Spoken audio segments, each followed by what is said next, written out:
დღეიდან გადატვირთული ავტომაგისტრალის მცირედით განტვირთვას ახალი სარკინიგზო ხაზი შეეცდება. საქართველოსა და აზერბაიჯანის რკინიგზებს შორის გაფორმებული ხელშეკრულების თანახმად 15 ივლისიდან ფოთი-ბაქოს სარკინიგზო მონაკვეთზე ეგრეთ წოდებული ბლოკ-მატარებელი რეისების შესრულებას იწყებს.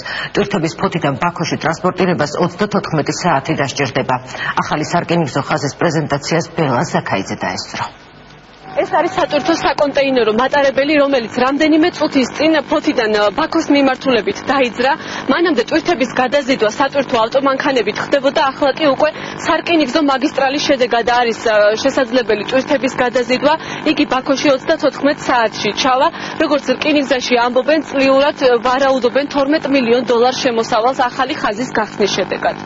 ამ სატვირთო მატარებლით ყოველ სამშაბათს და შაბათს კონტეინერების გადაზიდვა მოხდება. ტვირთების გადატანა, რაც აქამდე სატვირთო მანქანებით ხორციელდებოდა, ახლა სარკინიგზო მატარებლითაა შესაძლებელი. ეს არის კიდევ ერთი ნაბიჯი საქართველოს რკინიგზის სტრატეგიის, რომ მოახდინოს თავისი სატვირთო გადაზიდვების სტრუქტურის დივერსიფიკაცია. ჩვენ დარწმუნებული ვართ, რომ ჩვენი დერეფის მომავალი უკავშირდება საკონტეინერო გადაზიდვებს და ეს არის ერთ-ერთი ნაბიჯი იმისათვის, რომ ჩვენ მოახდინოთ ამ სტრატეგიის ეფექტური რეალიზება. როცა აზერბაიჯანული ავტომობილი ზიდავს ამ ტვირთს, ეფექტი ეკონომიკური საქართველოს მხარეს პრინციპში მინიმიზირებულია, ამიტომ აქ უკვე კონკრეტულ ფინანსურ შედეგებზეა საუბარი. ვინაიდან კონსოლიდირება ხდება აქ საკმაო რაოდენობის ტვირთების საქართველოს რკინიგზაზე, შესაბამისად დაახლოებით წელიწადში ველოდებით 12 მილიონიან შემოსავალ. რკინიგზის ახალი ხაზი დღეს საზეიმო ვითარებაში ფოთში გაიხსნა. ღონისძიებას გერმანული სარკინიგზო ტვირთების ოპერატორი კომპანია ინტერმოდარ ტრანსისა და აზერბაიჯანის რკინიგზის წარმომადგენლები ესწრებოდნენ. აზერბაიჯანისა და საქართველოს რკინიგზები მჭიდროდ თანამშრომლობენ. გვინდა რომ ახალი მაგისტრალის საშუალებით ქვეყნებს შორის ტვირთს ბრუნვა გაიზარდოს. მომავალში ფოთი-ბაქოს გზის განვითარება სხვა მიმართულებებითაც იგეგმება.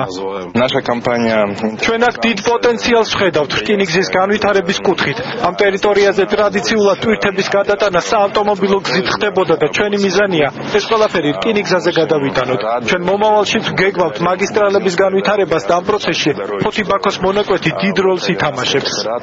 ეკონომიკის მინისტრის მოადგილის განცხადებით, ახალი სარკინიგზო მონაკვეთი ავტომაგისტრალებს განტვირთავს. ნათია მიქელაძე ახალი მაგისტრალის ეკონომიკურ მნიშვნელობაზეც საუბრობს.